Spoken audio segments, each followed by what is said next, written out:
What's up, everybody? Welcome to another episode of Meet the Supplier. In this scenario, it's like meet the everything, though, and we're going to get into that.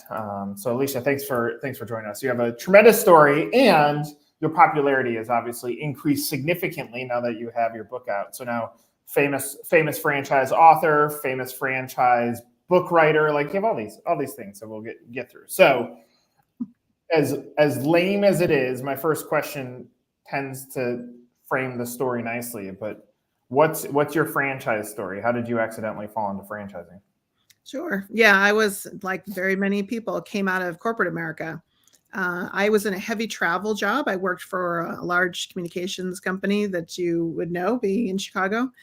And I was traveling constantly. I mean, it was great for a while, but when I had my daughter, I decided I wanted a different life and wanted to work for myself. So I did some research and found the Sylvan Learning System and became a multi-unit owner in Sylvan for a number of years. I had 11 schools across 3 states, and I loved it. When I sold my business, I decided that franchising is where I wanted to stay. It's a great community, and there's always, wonderful things happening and lots of great growth stories. So that's how I came in.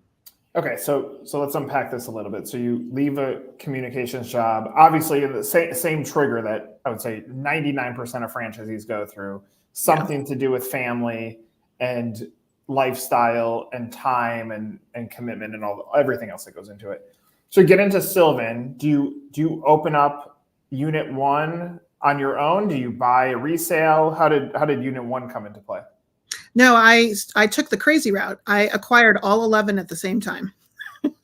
And they were in distress when I bought them. There was an owner that had overextended himself. He was over his skis for reasons more having to do with outside forces. The No Child Left Behind rule changed the game for the tutoring industry as it was organized at that time. So he was just ahead of his skis on his expenses and his rent and so on. So I came in and took it over and grew enrollment, grew the team, and ended up selling. It was very large distributed. I wouldn't recommend doing it that way. There was a lot of more windshield time for someone who was getting into franchising to avoid travel. I ended up doing quite a lot of travel anyway, mostly in the car though, instead of airplanes.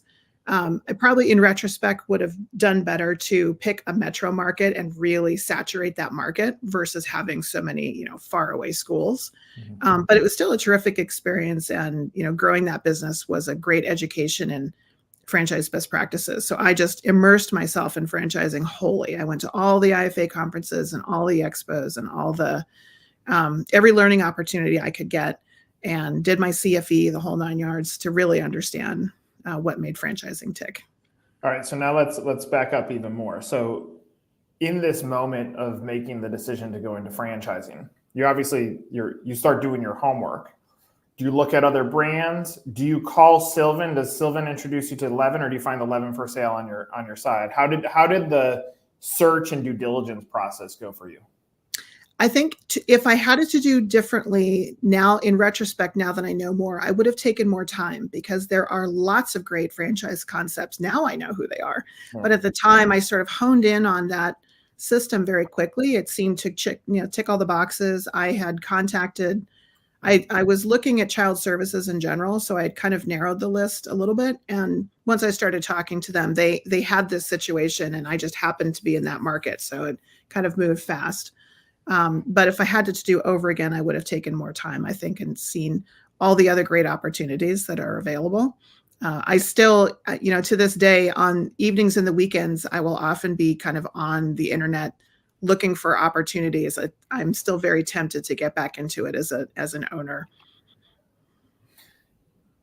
At that point, and you've built up a career. Obviously, you've built up enough wealth to invest it into a franchise. Mm-hmm. Are you battling? I mean, you are now. You work for yourself.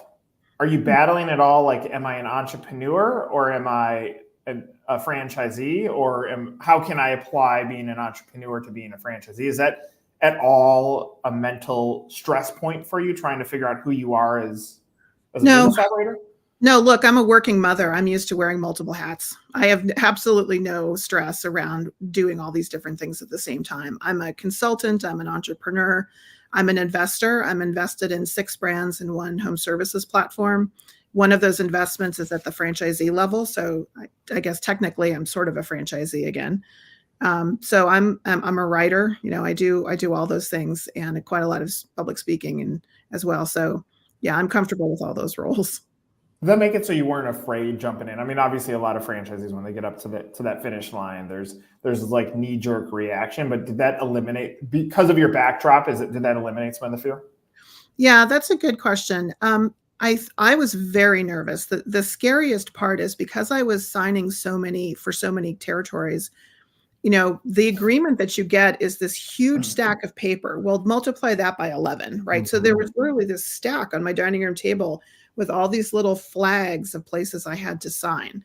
And it sat on my table all weekend because I was a little nervous in that last moment about pulling the trigger. But I had done my homework. I knew the team well. I had visited every single location, and I felt comfortable that it was the right fit for me at the time. And so I felt comfortable moving forward. But I think it also helped that I had a very supportive family. My husband was completely on board, and he had a good job. So I knew that when you get into a franchise system, they always ask you, how well capitalized are you? Do you have a means of support? Can you handle your own personal expenses while you're getting started? And so we went through the math of all of those things well in advance. And that helped me feel a lot more comfortable because you're going to make mistakes. There's a learning curve as you come into a new system. And it's nice to have the cash flow from an existing business. But it also meant that I had employees day one and customers day one and students day one. So it was a lot to take on all at once. When I'm advising a franchise buyer and or a new franchisor, I say, I know this is going to be a hard statement, but think with the exit in mind. And some franchises are like, I'm never going to exit my business. And go, oh no, either life is going to exit you or you will exit. So let's just be clear, it's going to happen. And the same is true for a franchisee. Did you have the exit mindset when you got into Sylvan, or is that something that you developed as you got into it? No, I definitely had it. My goal, I handled it in such a way that I knew I wanted to be in Sylvan. The max was 10 years. I wanted to sell before the license agreement renewed again. It was a 10-year agreement at the time. And it so happened that I ended up selling in 5. But that's because they kept getting inquiries. They were doing a better job of marketing. They were really building the brand. And so they kept getting people interested in buying territories kind of all around me. And I said, you know what? The first one was going to open in a territory just south of me. And I thought, this is a really great operator. And I'm tired of all of this windshield time. Maybe I'll just carve out this little group of 3 or 4 schools so I don't have to keep driving 3 hours that direction. And, they can always add that new territory on if they want. That's up to them. And so one thing led to another. And, suddenly I had a buyer for that market. And then I realized, okay, this is the way to go. I'm not going to sell it all in one block. I'm going to sell it in more kind of a metro market, the way I wish I had started in the first place. Carve it up and make it more palatable for the next owner to come in. Then they're only half an hour between the schools rather than having to drive 3 hours. Mm-hmm.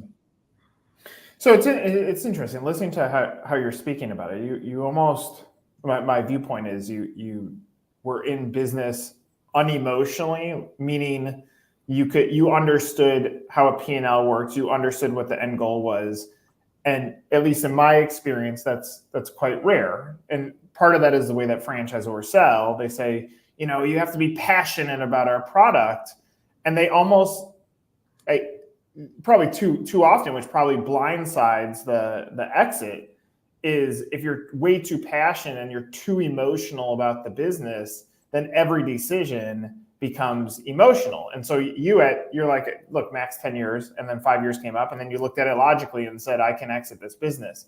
Do you feel like that's not necessarily a gap in franchising, but a challenge for a franchisee having the exit mindset going into becoming a franchise owner? I do. I think in some cases it's just people get excited about the franchise opportunity, and thinking about the exit, sort of like thinking about divorce when you get married.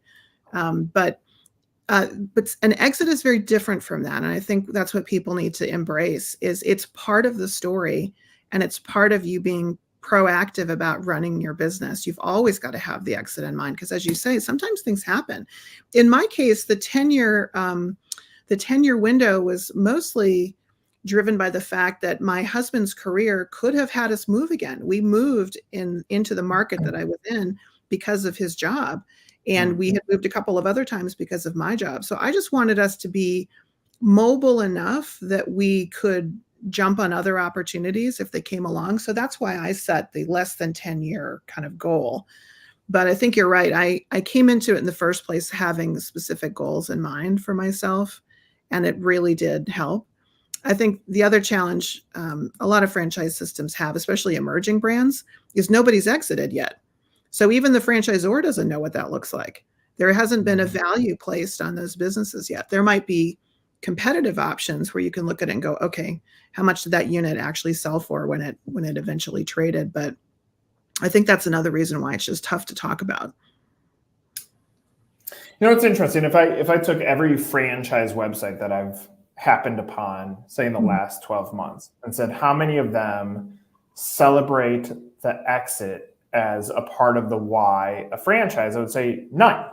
And what's interesting, I think through one of the first brands that we worked with was called Weekend. It was owned by BioLab, which is owned by Chemtura. So basically what they were trying to do is take a mom and pop industry of pool service and build it into a retail/pool service model. And it was innovative at the time. What they couldn't control is that the parent company went bankrupt in 2008. And so it rolled down to the franchisor. But I remember back to the selling position on the conversion side, they're going to mom and pops and they're saying, look, your kids don't want your swim equipment and service business. Why not fold it into our brand, which is going to protect your investment and actually give you something to sell? And so I think about where this discussion is going. Again, franchisors aren't coming out of the gates and saying, the advantage of buying with us is that we are going to help you think about the exit, and this does protect your asset. And as long as you follow our system and follow the blueprint, at some point you're going to have something that also kicks off cash, retirement money at the end of this, as well as hopefully doing income replacement and wealth building throughout. So as I'm saying this, I want your opinion on it. It seems like that's a large gap in franchising on that side, and on the fact that I've always been disappointed that franchisors don't celebrate the resale like a new opening. It's almost like an ugly stepchild, but I'm like, that is the most beautiful thing to happen in franchising as a resale, because it protected something from closing and it showed that the asset had value. Why don't you scream this from the rooftop? So any comments on either of the areas that I just spoke about? I love that idea of celebrating the exit because you're helping one person achieve part of their dream, which is having hopefully a good exit, a profitable exit. They can feel really proud about that, and it helps with their retirement. But you're also helping the incoming entrepreneur who's taking on a going concern and maybe using that cash flow to, find expansion capital. But I think the other reason we don't tend to celebrate the exit in franchising is because some of the exits are not good. And that's the gap, in my opinion, because exits are celebrated in a way in systems that are growing and consolidating, where we've got retiring owners and then we've got other owners kind of building out these big footprints, especially if they're private equity backed, right? We celebrate those big deals and that consolidation, but we sort of ignore the closures and the quiet exits, or the exits of like, take the keys, I'm not sure, if I want to move forward. We need to have more attention in general on the full life cycle of what it's like to be have a great franchise experience. Well, take your Sylvan scenario. I mean, it's a distressed business at the point, whether it's personal or business mistakes that get a franchisee into those scenarios. Yeah. It was distressed. In traditional small business, that franchise owner shuts down their business, deals with the financiers, and has a long run of additional stress. Maybe not what they wanted in the end. Clearly not what they wanted in the end when you have 11 and you're flipping this to the next buyer. But it still had value, and that you were willing to pay for that value. And that, I think, yeah, I agree with you. There's plenty of closures swept under the rug, and there's plenty of franchisors that don't have a pulse on an at-risk franchisee to try to help them find the next buyer to take it over. And then on the flip side, you have, if you walk the multi-unit show and you're like, hey, multi-unit operators, what are you looking for? They're like, we want distressed units, because they know that they can come in there and put their processes and procedures in place and make money. So, yeah, it's just fascinating to me. So shifting gears, obviously, I want you to frame the book that you just wrote, because I think it's important for franchising, and just give the general state of the union on what you're seeing when it comes to mergers, acquisitions, and obviously private equity and family office getting deeply involved. Sure. So Big Money in Franchising examines private equity's impact on the franchise sector, and both the good and the bad, and for brands and for franchisees. So hopefully it breaks it down into a way that's easily digestible. It's a lot of complex topics and a lot of threads that got pulled. But I tried to put together some case studies in a way that people could sort of walk through it themselves and look at their own situation, what they want to accomplish. And hopefully it'll give them a path and some checklists to help them really vet some of their decision making. Now that PE is here to stay, unless something dreadful happens that changes the regulatory environment enough that makes franchising less attractive suddenly, which I don't anticipate. PE is here to stay. There's already been 400 firms who have invested, and there's $2 trillion in dry powder still to go. And so there's plenty of money sloshing around looking for a home, and they're looking for good brands. They're looking for good multi-unit businesses to buy as well. I think the most profound impact that PE has had on franchising is at the emerging brand level and at the franchisee level. It's truly amazing, the liquidity options that are now available to franchisees in some of these systems. And the lift and help that these emerging brands are getting is unprecedented compared to, what franchisees or franchisors used to have to go through to grow their brand over the decades. Right now, people are getting to critical mass much faster. I appreciate the good of it, and I've seen plenty of good scenarios, and I understand the reason why PE would want to buy even an emerging brand. I see founders. The way that I put it is there's the millionaire mindset or there's the non-millionaire mindset, and oftentimes founders don't have the millionaire mindset, so they pinch the pennies really tight. They don't invest in staff and infrastructure. And they're going to hit this point where the odds of the franchisee success is going to deteriorate because they're not really setting up structure or support around it. And if PE walks in there, they can recoup their investment fairly fast because they can come in there and say, ding, ding, ding, here's how we fix it. But I have seen like what the ugly side of it that I don't like. And I've always been an advocate for the franchisee, because I feel they're the ones that, especially after you get past an emerging side as a franchisor, but they're the ones that are investing their life savings into this business for hopefully the dream to have impact for their family, but also to impact the franchisor. I was at a conference that I keynoted, and I went on stage before the CEO, and the CEO got on stage and said, she's like, we're going to be $1 billion company. And the franchisee next to me looked at me and he goes, $1 billion? I can't even feed my family right now. How about you come fix what we have? And so that's what I think is the ugly side of it. You hear these celebrations, you hear this buzz term, responsible franchising, and then you see that franchisees are sometimes left behind. And that part disgusts me, because I think that's not good. So, I mean, that's me sharing comments, but any reactions to that?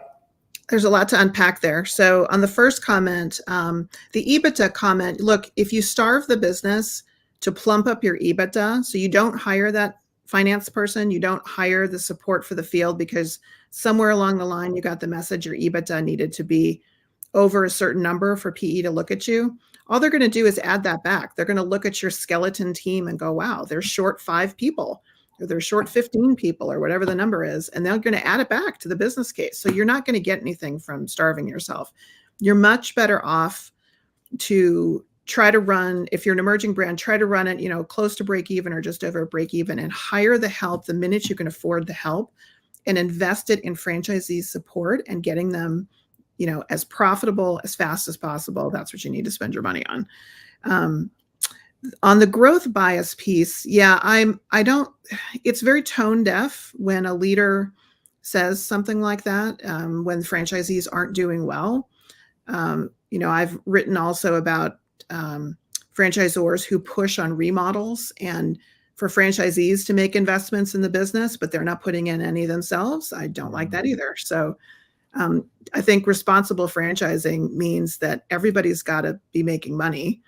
And that if you're not putting franchise unit profitability first and everything you do as a management team, then you're probably not going to get much else right.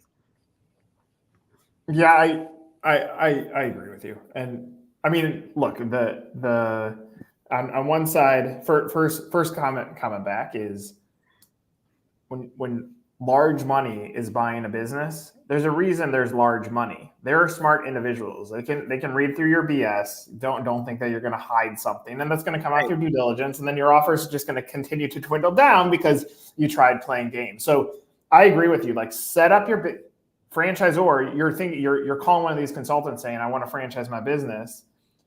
Start with what the exit is. That doesn't mean you're exiting tomorrow. Just think about it. So like, the way that you categorize your files, your contracts, your budgeting, like all this stuff at the end will have tremendous value. Right. And then I think open more corporate units before you start franchising. If your end is a big number with a PE exit, then you're going to need the extra cash flow. So buy yourself the time. Don't starve yourself. Don't open 2 and then start franchising. You have no money to support those franchisees. You're going to have to take a partner sooner than you otherwise would have if you had just built it thoughtfully so that you had more cash flow from corporate units so that you could pay for the support that you need.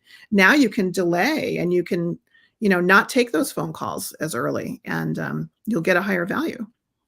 Think about the brands that we've worked with that, they want the press release. We're going to have 500 units in the next 5 years. And then we get to 10 years down the line and I'm like, how many you got? They're like 40. So like, okay. But if you do like what you're saying, if you, in my opinion, the corporate investment is an important indicator that corporate knows that there's cash flow coming off the business. That's why they continue to open up units alongside the franchisees, because they can see the flow of cash. And at some point they might want to shift their attention over to franchising, but in the early stages, show me that you've invested alongside it. But it's such easy math. But for an emerging franchisor to go 1 to 2, 2 to 4, 4 to 8, 8 to 16, 16 to 32, 32 to 64, and then you break 100, you're talking about a 7-year game plan to get over 100. And if you go to an IFA and you say, hey, emerging franchisor, it's going to take you 7 years to get here. They're like, no way, the broker network's going to blow me up. And great. But if you don't build the infrastructure, which you said, like, I think it's important to hear what you just said. Yeah. When you can afford to hire, you hire, and you keep it as close to break even as long as possible, because all of those investments will eventually pay off. And then when you want to be fat and happy on an exit, it's going to look great. Yeah. Blow up your brand is an interesting choice of words that you just used. So, well, yeah, the other thing is, look, let's say you have 30 locations open and you've sold several hundred.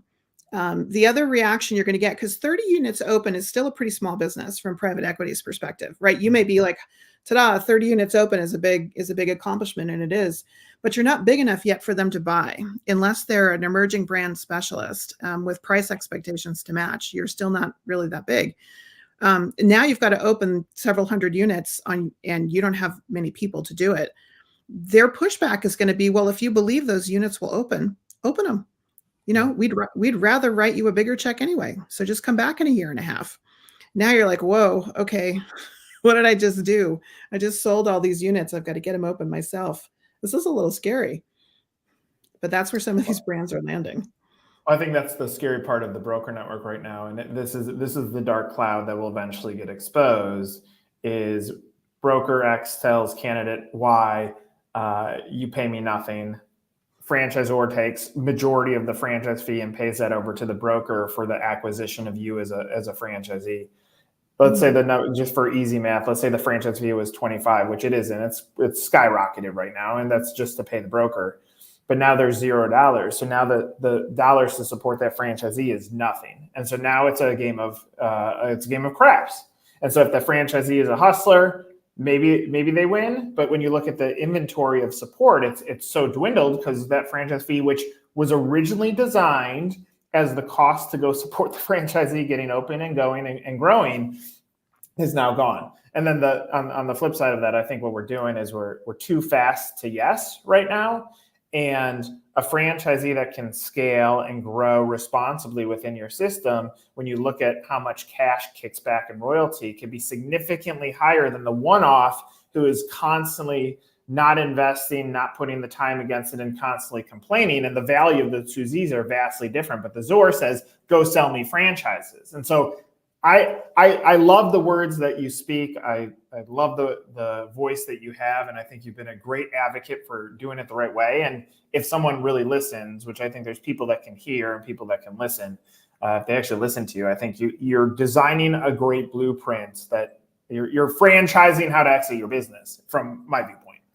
Yeah, I hope so. I think also kind of some of the work you do, the reason people go to brokers and FSOs, which is not bad to do, it's just, you got to do it thoughtfully. But the reason they go there is because they haven't really defined who that franchisee is that they want. They haven't really thought through the key messages. You can get help to do that work without they're basically offshoring it to these other outside agencies. Maybe a little more work on the marketing side and thinking through the profile of a successful franchisee. They'd be able to get more organic leads and be able to close deals, without having to necessarily go through outside channels so much. That's your next book, A Little More Work. And sometimes the franchisor skips over that and they're like, what's the fastest pathway to sell me more franchises? A little bit more work, and watch what happens. So let's just conclude with this. And I could talk with you about hours about this, which would disappoint little baby Nick, because baby Nick wanted to be a baseball player. And now here I'm talking about franchising for 30 minutes and really excited about it. But end on anybody that's watched this so far, what do you want them to know about you and your business? Should they want to reach out and connect? Sure. If you're, if at any point you would like to have the conversation about what a good exit looks like and how to prepare for it, just reach out to me. I'm on LinkedIn, or you can find me at emergentgrowthadvisors.com. Love it. Great conversation. Appreciate you. Appreciate what you're doing. You're one of the good people in franchising. That's why I like talking to you. Thanks, Alicia. Thanks, Nick.